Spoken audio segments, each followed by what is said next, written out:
महिला सशक्तिकरण, बड़ी बड़ी बातें हैं। आप मेरे पीछे देख लीजिए, यहाँ सिर्फ महिला है और ये महिला सशक्तिकरण है उत्तर प्रदेश सरकार का। आपको इनके बारे में बता दूँ, ये हैं कौन, आप सोच रहे होंगे क्या ये किस चीज़ के लिए बैठे हैं। तो समझ लीजिए बात पहले कि ये वो लोग हैं जो महिला सशक्तिकरण का जो कार्यक्रम है उसको एक तरीके से रन कर रही हैं। महिलाओं को जागरूक कर रही हैं एजुकेशन के लिए, महिलाओं को जागरूक कर रही हैं उनकी जो साथ जो हिंसा होती है उसके लिए। लेकिन इनके साथ क्या हो रहा है, ये दूसरी महिलाओं को तो जागरूक बना रही हैं, मजबूत बना रही हैं, लेकिन खुद ये कमज़ोर होती जा रही हैं दिन पे दिन। क्योंकि पिछले 1 साल से किसी भी तरह का मानदेय नहीं मिला है। पिछले 1 साल से अपनी मांगों को लेकर हैं, लगातार धरना दे रही हैं, लगातार अपनी मांगों को उठा रही हैं, मगर सरकार सुन नहीं रही है। इनसे हम बात करेंगे, जानेंगे पूरी समस्या इनकी, ताकि सरकार की जो कान हैं, आँख नाक कान जो बंद करके बैठी है वो खुल सकें। क्या समस्या है, पूरी बात बताइए ताकि लोगों को समझ में आए कि आखिर आपकी समस्या क्या है। मेरा नाम मंजू है, मैं जौनपुर ज़िले की रहने वाली हूँ। और हम लोगों की समस्या ये है कि हम लोग महिला समाख्या महिला एवं बाल विकास विभाग में हम लोग काम कर रहे थे। और यहाँ जितने कार्यकर्ता बैठे हैं, कोई 10 साल, 12 साल, 15 साल, 20 साल, 25 साल, 35 साल तक के कार्यकर्ता यहाँ हमारे बीच में बैठी हैं। और जितनी कार्यकर्ता हैं आज के डेट में देखा जाए तो 35-40 के ऊपर ही सबकी एज है। कोई ऐसा नहीं है कि उसका उम्र जो है अभी 20 से 25-26 साल के बीच की हो।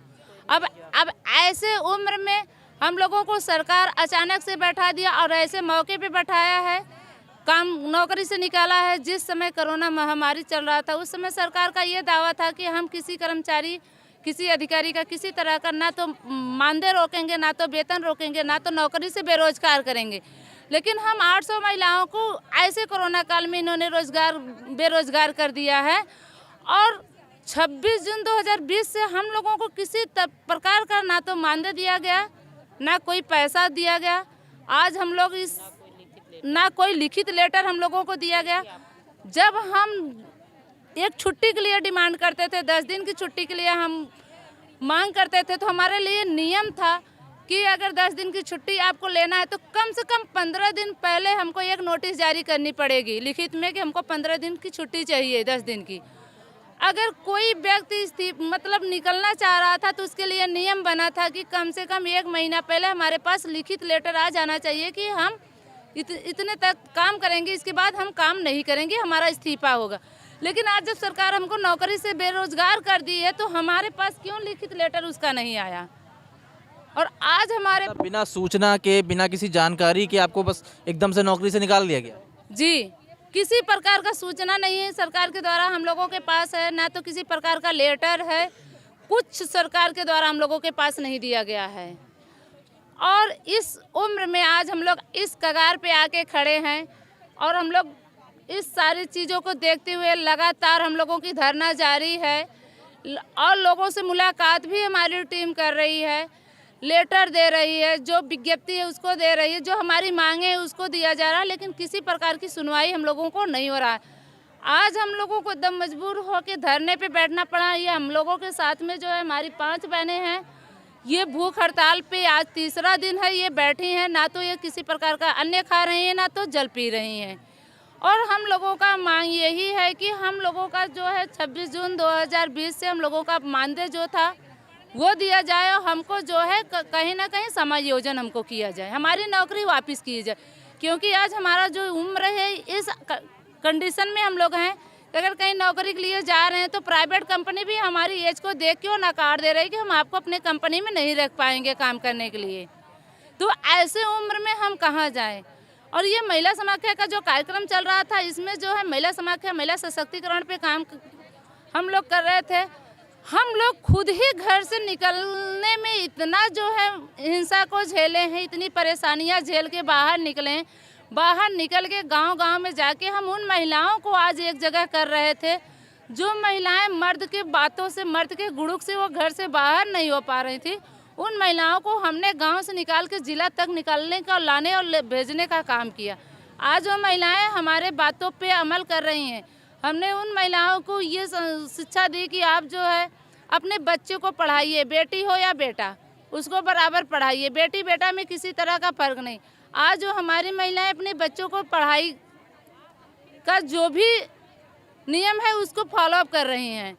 हमने महिलाओं को ये कहा कि आप अपने स्वास्थ्य पे ध्यान दीजिए। अगर हम अपने स्वास्थ्य पे ध्यान नहीं देंगे तो हम अस्वस्थ होंगे तो कई तरह की बीमारियों का शिकार होंगे। अच्छा, आप लोग अब भूख हड़ताल में बैठ चुकी हैं, पिछले 1 साल से मानदेय भी नहीं मिला है और बिना जानकारी के आपको निकाल दिया गया, कोई सूचना भी नहीं मिली है। तो कैसे आपको अब इंसाफ मिलने की उम्मीद है सरकार से कि क्या कहीं किसी से बात हुई है, किसी अधिकारी ने कोई आश्वासन दिया है, कोई मंत्री ने कोई आश्वासन दिया है? हाँ, आज आए थे हमारे उसके आश्वासन देने के लिए कि आप लोग जिससे मिलना चाहती हैं तो वो कल तक कोशिश करेंगे कि हमारा ये भूख हड़ताल तोड़वा के हमारे आश्वासन जो हमारी मांगे हैं उन पर हमें मतलब वो अधिकारी आश्वासन देके हमारी भूख हड़ताल को हटा सके।